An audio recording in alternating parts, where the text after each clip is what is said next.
With less than 1 month until the UK is due to leave the European Union, Boris Johnson has finally revealed his hand. The backstop keeping the United Kingdom inside the customs union indefinitely has been ditched. In its place, we now have a much more complex plan.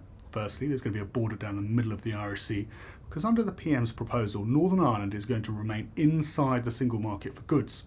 But Northern Ireland will be outside the EU's customs union. That's the zone in which goods can move freely without facing additional levies.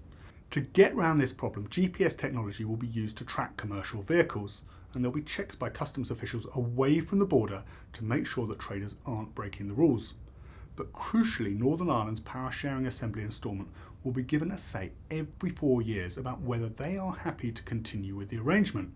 And that's the problem for the European Union. The backstop existed in perpetuity, but under Boris Johnson's new plan, the Northern Ireland Assembly would in effect be able to veto the agreement with Brussels every 4 years.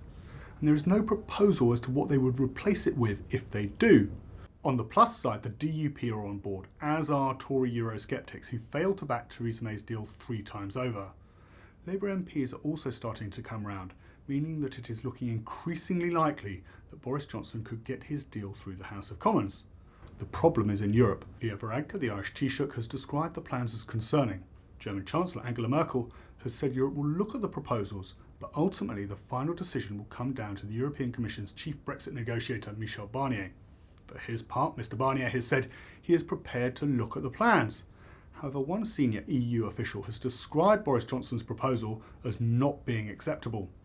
In truth, there are only 2 weeks until European leaders are due to meet in Brussels to sign off on an agreement.